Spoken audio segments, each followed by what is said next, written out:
참 감사합니다. 나는 잊어버렸는데 99년도라고 그러네. 하나님이 세우셨지만은 저 개인적으로는 제 오른쪽 무릎과 바꾼 교회입니다.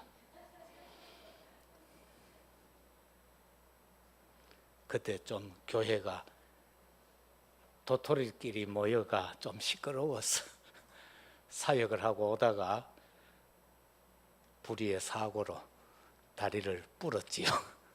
그 소식 듣고 하나 되어졌어. 그래 한 번씩 가다 다리 부를 만해요. 참 감사하고 지금은 독일을 사역하는 살리는 중심된 교회가 되어졌고 또 장로님들이 든든하게 세워졌고 또 때가 되면 귀한 선교사님이 또 가셔서 그래가 교회가 지금은 아주 은혜롭게 우린 참 희한해요. 교회 개척해 놓으면은 개척한 교회들이 자꾸 더 커져 우리보다. 치앙마이도 우리보다 몇 배 더 크고요. 분발하셔야 되겠습니다. 세상에는 보면은 세 종류의 나라가 있습니다. 세상 나라가 있고요. 그거는 땅과 백성과 주권이 있는 그 나라. 누군가가 통치를 하고 있죠.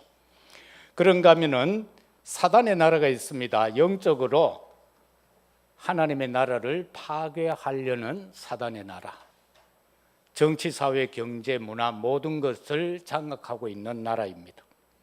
그런가 하면은 그 모든 것을 통치하고 그 모든 것을 심판하는 하나님의 나라가 있습니다. 하나님의 통치는 창조적 통치입니다. 하나님이 말씀으로 우주 만물을 창조하셨고 인간을 지으셨고 그러면서 코에 생기를 불어넣어 생명이 되게 하셨고 그 에덴 동산에 살게 하셨으며 그리고 그 중앙에 있는 선악을 알게 하는 실과는 먹지 마라. 먹는 날 정령 죽으리라. 그래서 하나님의 통치는 절대적 주권적 통치입니다. 그런데 이 통치에 거부하는 반항하는 존재가 있었으니 바로 사탄의 반항입니다. 그 사탄은 인간을 멸망시키고 실패시키고자 하는 존재였습니다. 그래서 창세기 3장 4, 5절에 보면은 인간으로 하여금 네가 하나님 되면 될 것 아니냐, 네가 최고 아니냐, 네 속에 다른 것이 있으니까 그걸 가지고 살으라고 말입니다. 그런가 하면 창세기 6장 4절 5절을 통하여서 모든 생각하고 계획하는 것이 악한 존재가 되어져서 하나님의 눈밖에 나게 되는 존재, 그렇게 만들어 갑니다. 인간으로 하여금 네피림화 시켜 간다라는 것입니다. 창세기 11장 1절에서 8절에 보면은 인간은 전부 나 중심으로 해서 살아서 자기 성공, 자기 계획대로 살게 만듭니다. 다시 말해서 하나님을 대적하게 합니다. 계시록 12장 7절에서 9절에 보면은 하늘에서 전쟁이 일어났다라고 기록을 합니다. 그 전쟁은 어떤 전쟁인가? 미가엘과 그의 사자들이 용과 더불어 싸울새 용과 그 사자들과 사자들도 싸웠다. 그런데 그 존재들이 이기지 못하였다. 하늘나라에서 그들이 있을 곳을 얻지 못해서 큰 용이 내쫓기니 예뱀 고 사단 마귀라. 온 천하를 꿰는 자다. 그가 땅으로 내쫓기니 그의 사자들도 그와 함께 내쫓기니라. 이렇게 하나님을 대적하는 존재 사단이 하나님의 통치에 반항하며 거부합니다. 그러나 오늘 우리가 읽은 말씀에 보면은 하나님의 성품은 어떤 성품인가? 거룩한 성품이다. 그렇게 기록을 하고 있습니다. 이 거룩이라는 것은 성도에게 있어서도 최상의 윤리 수준입니다. 그래서 하나님은 계속해서 우리로 하여금 거룩하게 살으라, 거룩하게 살으라 그렇게 말씀합니다. 영원에서 영원까지 다스리시는 그 하나님은 오늘 읽은 말씀 3절과 5절과 9절을 통하여서 보면은 그는 거룩하시다 그렇게 말씀합니다. 하나님의 통치를 보면은 과거의 통치와 언약의 증거입니다. 하나님이 과거에 어떻게 통치했는가, 그것은 언약의 증거로서 6절과 9절이 바로 과거에 대한 내용으로 기록을 하고 있습니다.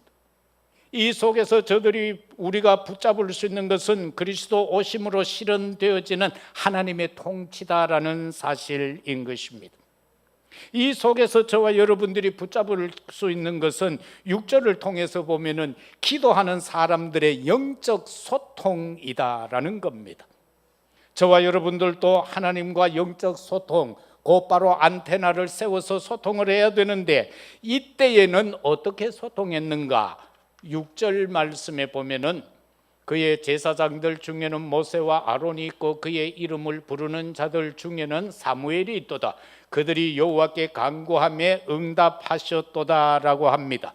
모세와 아론을 통해서 보면은 출애굽기 17장 11절에는 모세가 이제 전쟁을 하게 되죠. 아멜렉과 전쟁을 하게 될 때에 모세가 팔을 들고 기도하면은 여호수아 군대가 이기고, 모세가 팔이 힘이 들고 피곤해서 팔이 내려오면은 뒤로 물러갈 수밖에 없는 그 현장, 그것을 아론과 훌이 보고는 깨닫습니다. 아하, 우리의 지도자 모세의 팔이 들려 있으면 우리가 이기겠구나. 그래서 두 사람이 한 양편에 서서 돌단을 쌓고 모세를 앉히고 그들이 한 팔씩 붙들고 있었다. 그래서 그 아말렉 전쟁에서 승리했다라는 겁니다. 바로 하나님 앞에 모세가 기도할 때에 홀로 기도한 것이 아니라 아론과 훌이 옆에서 동력했다라는 사실입니다. 그래서 우리가 기도할 때도 혼자 기도하는 것보다는 한두 사람이 함께 주의 이름을 부르면서 중보의 기도를 할 때 더 엄청난 역사를 이끌어낼 수가 있습니다. 민수기 16장 41절에서 50절에 보면은 이제 이스라엘 백성들이 모세를 원망하다가 드디어 아론, 대제사장 아론까지 원망하는 사건이 일어납니다. 이때에 하나님께서는 그들에게 연병을 주어서 다 죽이려고 합니다. 모세가 그것을 깨닫고 아론과 함께 하나님의 장막 앞에 설 때에 하나님이 모세에게 일려줍니다. 그래서 모세는 아론에게 말합니다.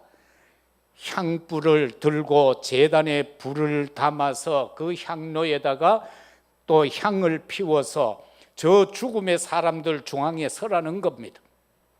그래서 산자와 죽은 자 사이에 서서 지금 아론이 하나님 앞에 회중을 위하여 속죄 기도를 드리고 있습니다. 하나님은 그 기도를 들으시고 산자와 죽은 자 사이에서 연병을 그치게 하는데, 그 순간까지 죽은 숫자가 14,700명이라고 성경은 기록하고 있습니다. 그래서 그 연병으로부터 이스라엘을 지킨 것이 이 여호수아가 하나님 앞에 속죄의 기도를 드림으로 그렇게 된 것입니다. 출애굽기 32장 32절에도 보면은 이스라엘 백성들이 또 원망하면서 하나님까지 또 원망하게 되어질 때에 하나님께서 이스라엘 백성들을 그 광야에서 다 죽이고자 선언하십니다. 그때 모세가 하나님 앞에 나가 이렇게 기도합니다. 이제 그들의 죄를 사하소서. 그렇지 아니하시오며 원하건대 주께서 거룩하신 책에서 내 이름을 지워버려 주옵소서. 나는 구원 안 받아도 됩니다. 나는 하나님의 나라에 안 가도 조사오니 이 백성만큼은 이 광야에서 죽이지 마시고 구원해 달라고 그렇게 하나님 앞에 기도합니다. 그 영적 기도의 영적 소통이 상달되어져서 하나님께서 이스라엘 백성들을 거기에서 죽이지 아니하는 모습을 봅니다. 과거 통치와 언약의 증거 중에 두 번째는 말씀으로 응답하신다라는 겁니다. 7절에 보면은 여호와께서 구름 기둥 가운데에서 그들에게 말씀하시니 그들은 그가 그들에게 주신 증거와 율례를 지켰도다라고 말씀합니다. 하나님은 이 시간도 말씀으로 저와 여러분들에게 응답하실 줄로 믿습니다. 어떤 응답입니까? 창세기 3장에서 하나님을 떠나게 만들었던 그 사실로 인하여 하나님을 떠나게 되는 그들에게 창세기 3장 15절을 통하여서 여자의 후손으로 인하여 구원받을 것을 약속하신 말씀의 응답입니다. 그런가 하면 창세기 6장에서 네피림 사건으로 인하여 홍수로 멸망당하여야 할 그 속에서 은혜 입은 노아를 통하여 그 가족이 구원받는 방주의 응답이 주어집니다.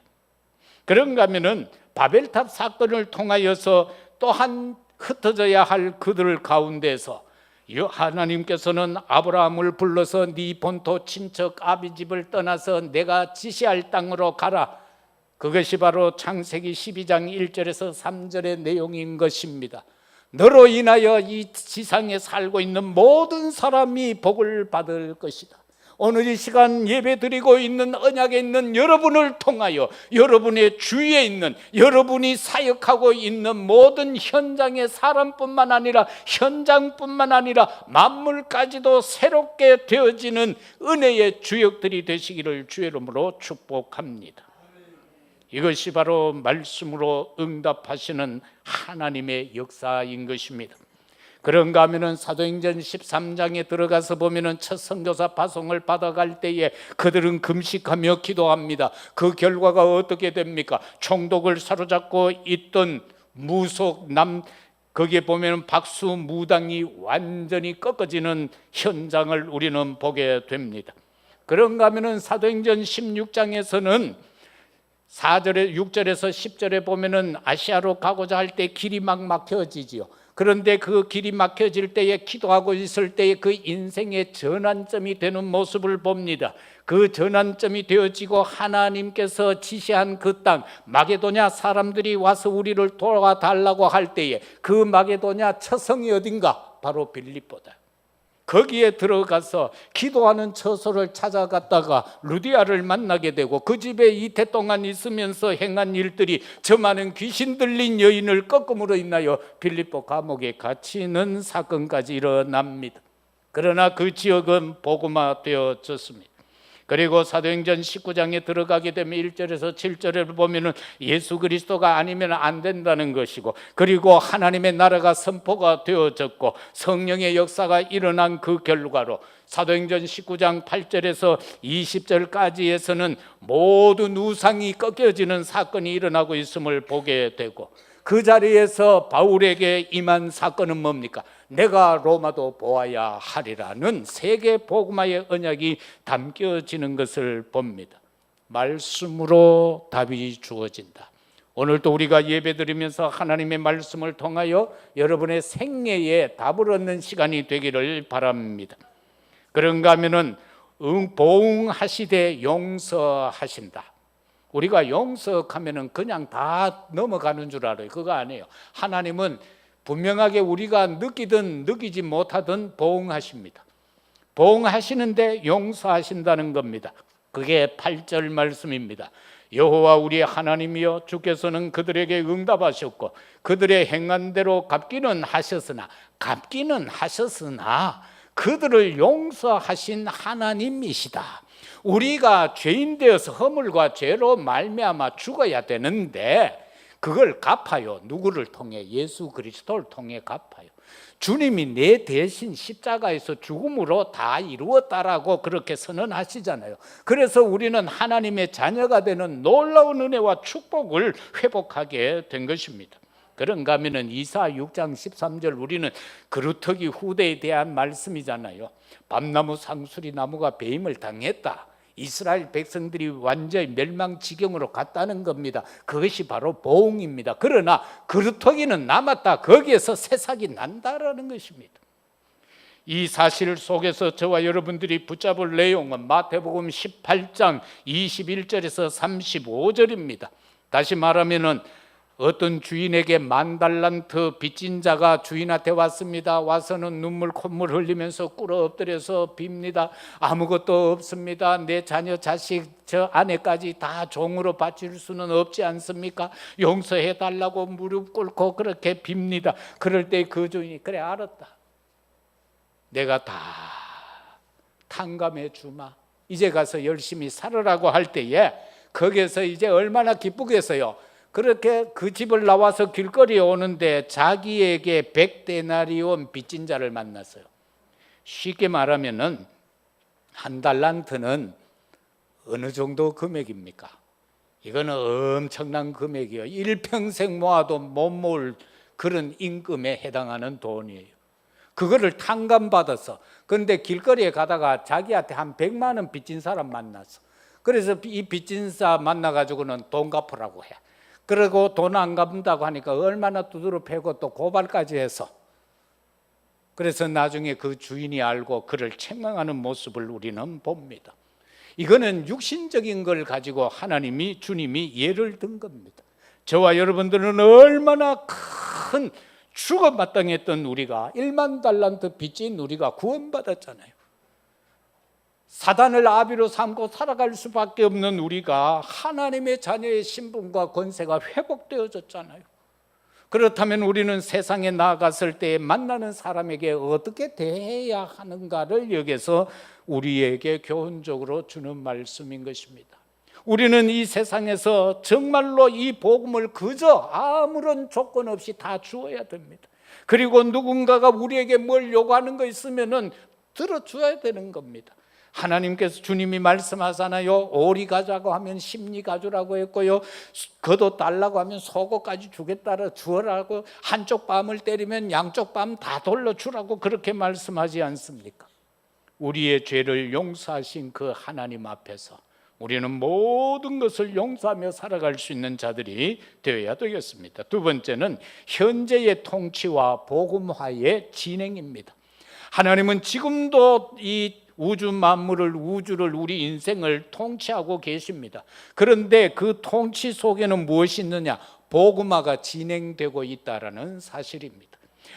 아무리 악한 존재들이 방해를 해도, 악한 사탄 마귀가 인간의 마음을 사로잡고 세상에 있는 모든 문화와 정치, 사회, 경제를 장악하고 자기 마음대로 다 할 것 같지만은, 복음은 증거 안 될 것 같지만은 복음화는 진행되고 있다는 사실입니다. 이 땅에도 복음이 처음 들어왔을 때 얼마나 많은 방해를 받았습니까? 얼마나 많은 사람들이 핍박을 받았습니까? 순교까지 하지 않았습니까? 그러면은 교회는 문 닫아야 되는데 오늘날 이 땅에는 어마어마한 교회들이 세워져 있지 않습니까? 우리도 믿고 있지 않습니까? 이 사실을 볼 때 하나님은 이것을 진행시켜 가고 있다는 겁니다. 그 진행을 시켜가고 있는데 가장 중요한 것은 예배인 것입니다. 바로 예배의 승리자가 되어야 한다는 것입니다. 아브라함을 한번 보세요. 창세기 12장 7절에서 갈대아 우르를 떠나서 이제 하나님이 지시할 땅으로 와서 가장 먼저 한 것이 짐을 풀고 자기 집을 짓는 것이 아니라 하나님 앞에 제단을 쌓았다라는 겁니다. 하나님 앞에 먼저 예배를 드렸다라는 것 아닙니까? 창세기 13장 14절 18절에도 보면은 그 데리고 오지 말아야 할 조카 롯을 데리고 왔다가 두 가정의 목장업이 너무 발달했어요. 그러니까 축복이 무진장 임하여져서 이제 종들끼리 싸우는 거예요. 왜? 초장 가지고 풀밭이 적었어. 그럴 때에 삼촌이 조카에게 말합니다. 야, 너와 내가 이제 헤어져야 되겠구나. 함께 기거할 수 없구나. 네가 저 아름다운 곳으로 가면 나는 저곳으로 가고, 네가 좋아하면 나는 우를 하겠다. 네가 먼저 선택하라고 할 때 이 철없는 조카는 이렇게 보니까 소돔 고모라가 너무 멋져 보이는 거예요. 삼촌, 내 저기 갈게. 그래서 아브라함이 간 곳이 산지입니다. 산으로 올라갔습니다. 그 산으로 올라가서 먼저 한 것이 예배였습니다. 그 아름다운 현장을 택하여 갔던 롯은 그 소돔 고모라 멸망으로 통하여 얼마나 많은 가졌던 걸 다 잃어버리고 60만 살았습니다. 그런데 산지로 간 그 아브라함은 가병 318인을 거리를 만큼 하나님의 엄청난 축복으로 들어갑니다. 그리고 사도행 창세기 22장 1절 18절까지는 하나님이 백세에 나는 아들을 번제로 드리라고 요구하는 장면이 나오죠. 그리고 모리아산에 올라가서 번제 드리는 장면까지 나옵니다. 이것을 통해서 하나님은 그들에게 근본적인 축복을 합니다. 한 해 농사가 100배가 될 것을 이삭을 통하여서 약속을 하죠. 셈의 근원의 축복을 약속해 줍니다. 로봇의 축복, 경제적 축복을 약속합니다. 이 엄청난 것들이 바로 예배 승리에서 와진다라는 사실인 것입니다. 현재 통치하시는 그 하나님은 공의를 이루어 가십니다. 창세기 2장 17절에서 바로 아담 하와에게 말씀하시는 내용이죠. 저 동산에 있는 거 다 네 마음대로 하거라. 그러나 저 선악을 알게 하는 실과는 정령 따먹지 마라. 그러면 정령 죽는다라는 행위 언약을 맺습니다. 그런데 그것을 어기죠. 어겼으니까 정령 죽어야 되잖아요. 그 죽어야 되는 우리의 모습을 에베소서 2장 1절은 어떻게 표현하고 있습니까? 허물로 죄로 죽었다라고 하고 있습니다. 우리가 지난날 허물과 죄로 죽었던 존재들입니다. 그런데 저와 여러분을 어떻게 하셨습니까? 요한복음 5장 24절에 말씀하시죠. 내 말을 듣고 나 보내신 이를 믿는 자는 영생을 얻었고 심판에 이르지 아니하나니 사망에서 생명으로 옮겼느니라. 허물과 죄로 죽었던 우리, 그 공의를 충족시키기 위하여 예수 그리스도를 이 땅에 보내주시고 그 공의를 충족시키기 위하여 예수님이 십자가에서 나 대신 죽으셨다라는 사실입니다. 그래서 우리는 그 사실을 믿으면 되는 겁니다. 그래서 오늘 우리가 읽은 말씀 가운데서 이 공과 의 이렇게 표현을 합니다. 그 의는 뭐냐? 새로운 의라는 겁니다. 그 새로운 의는 오직 그리스도다라는 사실인 것입니다. 하나님은 구원에 대하여서 말씀을 점진적으로 계속해서 발전시켜 가지요. 창세기 3장 15절에서 그냥 여자의 후손으로 말미암아 뱀의 머리를 상하게 할 것이고 우리를 구원하실 것을 어렴풋이 약속했습니다. 그러면서 창세기 6장 14절에 들어가서는 눈에 보이는 것으로 점진적으로 우리에게 확신시켜 줍니다. 방주를 통하여서 한 가족이 살고 되고 모든 생물이 거기서 종류별로 구원받는 사건을 보게 됩니다. 그런가 하면 출애굽기 3장 18절에서는 그리고 21절에도 들어가서 보면 나오는 내용들이 그 어린 양의 피를 바른 문지방과 임방의 피 바른 집은 구원받는 사건이 나오죠. 그러면서 거기에서 출애굽되는 사건이 나옵니다. 피를 바른 집은 죽음의 그림자가 넘어갔습니다. 그러나 피 바르지 않은 집에는 모든 장자가 죽었고 짐승의 첫 새끼와 나그네의 장자까지 죽었다라고 성경은 기록하고 있습니다. 그러나 피 바른 집에는 하나님을 찬양하게 되어졌고 감사의 축복이 일어납니다. 바로 출애굽기 12장 23절에 보면은 애굽 사람에게 재앙이 임하게 되는데 이스라엘 백성들의 그 집에는 문 임방과 좌우 문설주에 피를 보시면서 여호와께서 그 문을 넘으시고 멸하는 자에게 이르기를 너희 집에 들어가서 너희를 치지 못하게 하실 것이라. 이 유월절에 죽음의 그림자가 올 때 여호와 하나님도 함께 오셨다라는 걸 보게 됩니다. 하나님이 넘어가셨다라고 합니다. 그리고 치는 자들에게 피 바른 집에는 들어가지 말라라고 여호와께서 말씀하신 것을 보게 됩니다. 저와 여러분들이 문제가 올 때 하나님이 함께합니다. 문제를 던지는 악한 사단마귀를 향하여 너는 예수 그리스도를 믿는 저들의 집에는 너희들이 들어가지 마라고 하십니다. 이 사실을 저와 여러분은 이렇게 해서 믿어야 되는 겁니다. 그러면서 또 점진적으로 약속합니다. 이사야 7장 14절에서 동정녀 탄생에 대한 말씀합니다. 바로 우리를 위하여 오실 그분은 인간으로 오시지만은 죄가 없으신 분이다라는 것입니다. 죄 있는 자가 죄인을 용서할 수는 없습니다. 죄 없으신 그분이 우리를 위하여 물과 피 한 방울 아끼지 아니하고 다 쏟아부어 주셨습니다. 그가 바로 누굽니까? 주님이 직접 고백 듣기를 원하셨습니다. 제자들에게 세상 사람들이 나를 누구를 하더냐? 그거 아니다. 그러면 너희는 나를 누구라고 하느냐? 라고 할 때 베드로의 고백 아닙니까? 주는 그리스도시요 살아계시는 하나님의 아들이라고 말입니다. 이 시간도 주님은 구원을 완성시키셨습니다. 그리고 날마다 우리에게 듣기를 원하는 말씀이 있습니다.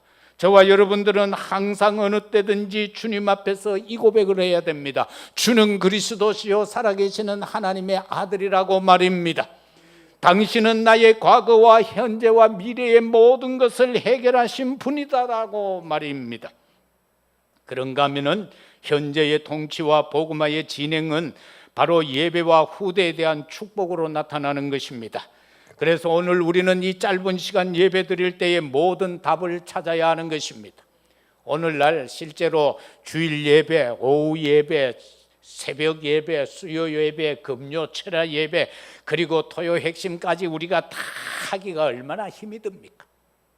그러면 좋은데 그게 원칙인데 그게 안 되잖아요. 그러면은 주일날만큼이라도 우리는 하나님 앞에 내 마음과 뜻과 성품, 힘을 다해서 이 예배 한 시간을 통해서 내 인생 한 주간 6일 동안 살아갈 때의 답과 힘을 얻어야 된다라는 사실입니다.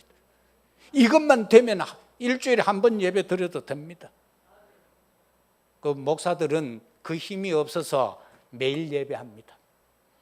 여러분은 정말 일주일에 한 번 예배로 끝낼 수 있는 믿음 안에 서기를 주의 이름으로 축복합니다. 그래 목사들 심심 안 하도록 같이 해주면 더 좋겠고, 정말 저와 여러분들은 그게 돼야 돼요. 그래서 우리의 내 마음, 내 생각, 내 삶을요 여기에 대한 답을 얻어야 돼요. 내 마음이 어떻게 돼? 사도행전 1장 1절이 돼야 돼요. 우리의 마음은 영원한 언약 오직 예수 그리스도밖에 없구나, 이게 되어져야 돼요. 그러면은 내 생각은 또 뭡니까? 우리의 생각이 많을 수가 있습니다. 이것저것 생각하는 거 얼마나 많은지 모릅니다. 그러면은요 우리의 생각은 사도행전 1장 3절이 되어져야 된다. 예수님께서 제자들을 데리고 40일 동안 승천하시기 전까지 계속해서 하나님 나라의 비밀을 말씀해 주잖아요. 그게 바로 내 생각이 돼요. 하나님의 나라가 내 생각이 되어져야 돼요. 그래서 내게 하나님의 나라가 임하고, 내 자녀들의 삶 속에 하나님의 나라가 임하고, 우리의 직장에, 우리의 사업 현장에 하나님의 나라가 임하면 된다라는 겁니다. 그 생각이 내 생각이 되면 되는 거예요. 그 생각이. 그리고 내 삶이라는 게 뭡니까? 어떻게 살아야 됩니까? 착하게 살아야 됩니까? 내 착하게 살아보려고요 얼마나 노력했는지 몰라요. 그런데 안 착해지더라고. 우리가 착해서 구원받습니까? 그런데 목사들끼리 모이면 내가 최고 착한 줄 알아요. 에? 최고 착한 줄 알아요. 근데 실상은 어디 그런 게 있잖아. 어떤 개가 어디 앉아가 똥 산다, 호박씨 깐다, 옛날에 이런 말이 있잖아. 나 안 착한데 사람들이 내 착한 것 같이 보이는 모양이요. 술 안 먹으면 착합니까? 담배 안 피우면 착합니까? 그거 아니잖아. 착하다는 의미가 뭡니까 도대체? 내 삶이 정말로 하나님 앞에 어떻게 드려져야 돼요? 사도행전 1장 8절이다. 오직 성령 충만이다. 그게 되어져야 되는 거예요. 에베소서에 들어가서도 보면은 5장 18절에서도 술 취하지 말라 하는 게 어디 술 먹지 말라 하는 말이에요. 물론 먹지 말라 하는 말이지만은 술 먹지 말라 하는 말이하고 어디에 중점을 두어서요? 오직 성령 충만 받으라는 것 아닙니까? 그죠? 술 맛보다는 성령의 맛이 더 느껴져야 돼요. 술 사모보다는 성령 사모를 더 하라는 그 뜻이에요. 그런데 그걸 또 잘못해서가 술 먹으면 지옥 가는 것 같이 얘기하면 안 돼요. 그렇다고 됐다, 오늘부터 먹자, 술 먹어도 천당 간다, 그 말은 아니고 적당히 드시라 그 말이에요. 그래서 내 삶은 성령 충만한 삶이 되어져야 된다. 이것이 바로 현재 통치받는 거예요. 하나님 앞에 통치받는 건 성령의 충만이에요. 그 속에 있어야 된다라는 겁니다. 그리고 미래 통치와 오늘의 확신, 이거는 1절에서 3절의 내용이 미래의 통치에 대한 하나님의 약속인 겁니다. 하나님은요 창조주 하나님이시잖아. 그게 창세기 1장 1절에서 그렇게 말하고 있어요. 그리고 우리 하나님은 우리에게 이렇게 말해요. 나 있는 곳에 너희도 있게 하리라. 주님이 그렇게 요한복음 14장 1절 3절에서 약속하고 계세요. 주님이 어디 가셨어요? 성천하셔서 우리 거할 처소 예배하러 간다고 그랬어요. 그 예배하면 너희를 데리러 오겠다고 했어요. 그게 어떻게 적용을 해야 돼요? 우리는 맨날 하늘 쳐다보면은 내 주님 언제나 오시렵니까? 하고 그렇게 쳐다만 보고 있어야 됩니까? 그거 아니잖아요. 내가 집 준비하면 오겠다라고 했어요. 그 주님이 오시게 하는 거는 뭐를 해야 돼요? 집들이 해야 되는데 그게 바로 마태복음 24장 14절이에요. 우리가 복음을 땅까지 전파할 때에 그제서야 이 세상의 끝이 오는 거예요. 그래서 복음 전파다라는 겁니다. 세계 복음화의 언약은 그래서 성취되는 겁니다. 그래서 성취가 되는 겁니다. 우리가 복음을 전해서 정말로 땅끝까지 복음이 전파된 이후에 그제서야 이 세상의 끝이 온다. 그때 주님이 오신다. 그 말씀인 거예요. 그러기 위해서 저와 여러분들은 오직 성령 충만한 자가 되어져서 땅끝까지 이르러 증인되어져야 되는 거예요. 왜 대구 사람이 저 멀리 독일까지 가가 살겠어요? 우리 장로님 내외분과 자녀들에게는 독일이 땅끝인 거예요. 그것만 붙잡으면 되는 거예요.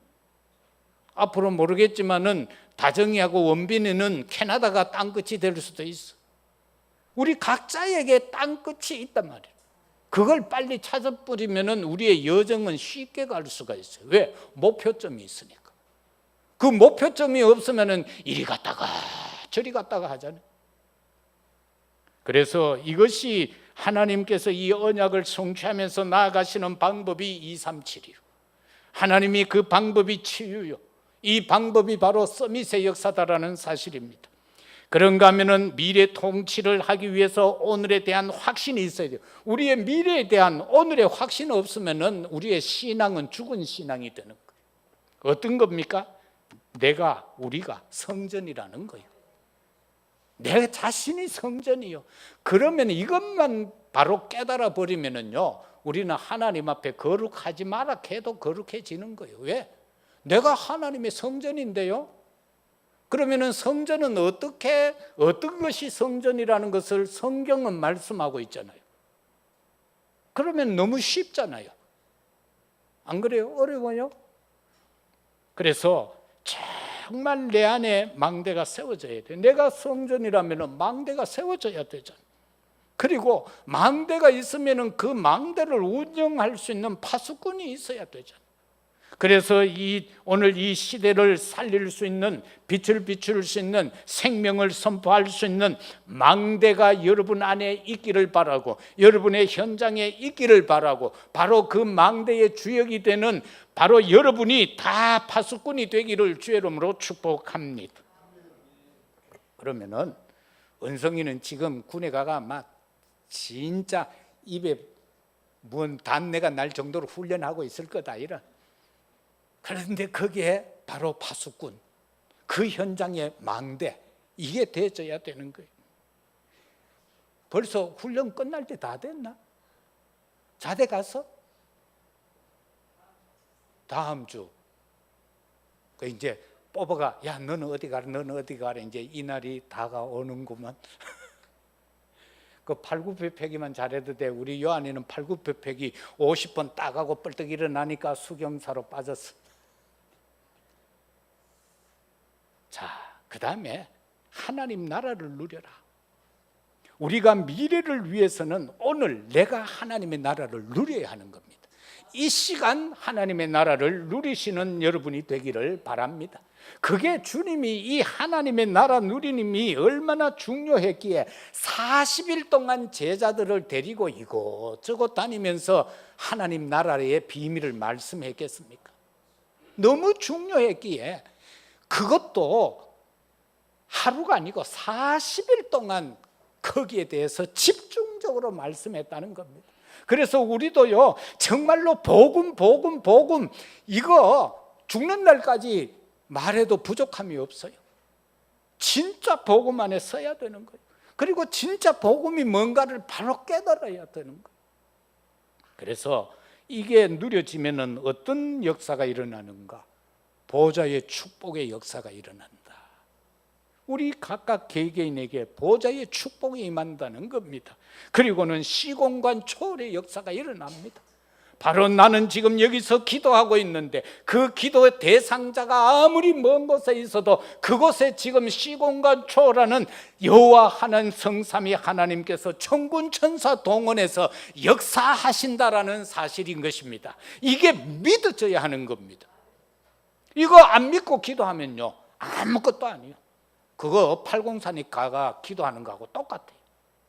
이 사실을 믿어야 돼요. 나는 여기 있지만 정말 그 대상자가 어느 곳에 있어서 그곳에 하나님이 역사하신다는 것을 믿고 구하면은 내가 응답하리라고 약속하셨습니다. 그 약속을 붙잡고 승리하는 우리 모두가 되시기를 바랍니다. 말씀 맺습니다. 저와 여러분은 하나님의 절대 주권을 붙잡아야 됩니다. 하나님의 절대 주권입니다. 역대상 29장 10절에 14절을 보면 다윗은요 모든 것이 하나님이 주셨다 그래서 감사하다라고 했습니다. 여러분 이 한 주간도 나에게 주어지는 모든 것이 하나님의 것으로 하나님의 은혜로 주어졌습니다. 그 사실 믿고 하나님 앞에 감사하시기를 바랍니다. 시편 139편 1절에 4절에도 보면은 이 시편 기자는 하나님 앞에 고백합니다. 나의 생사 화복이 당신에게 달려 있습니다. 내가 앉고 일어서고 눕고 자고 하는 모든 것이 아버지 손에 달려 있습니다. 이 역시도 하나님의 절대 주권입니다. 내가 앉고 싶다고 앉는 거 아닙니다. 내가 가고 싶다고 가는 거 아닙니다. 그게 우리의 착각입니다. 내가 뭐 하는 줄로 아는데 그거 아닙니다. 하나님께서 이끌어 가십니다. 하나님이 역사하십니다. 그 사실을 꼭 믿으시기를 바랍니다. 이 하나님의 절대 주권을 믿는 자가 하나님의 통치에 순응하는 자들입니다. 하나님의 절대 주권을 믿지 않으면은 악한 사탄 마귀처럼 하나님의 통치를 거부하는 자가 될 것입니다. 이 한 주간도 하나님의 절대적 통치에 절대 주권에 순응하며 살아가는 그리하여 하나님의 뜻을 이루어가는 우리 모두가 되시기를 예수 그리스도 이름으로 축복합니다. 아버지 하나님 참으로 감사합니다. 하나님은 우주 만물을 그리고 특별히 우리 인간을 통치하십니다. 그것도 복음 말씀을 가지고 우리를 통치합니다. 그러나 악한 사단 마귀는 우리의 모든 삶을 그리고 우리의 마음과 생각을 통하여서 하나님을 떠나게 만듭니다. 그 악한 존재와 영적 싸움하여 승리하는 우리 모두가 되게 하옵소서. 감사합니다. 예수 그리스도 이름으로 기도드리옵나이다. 아멘.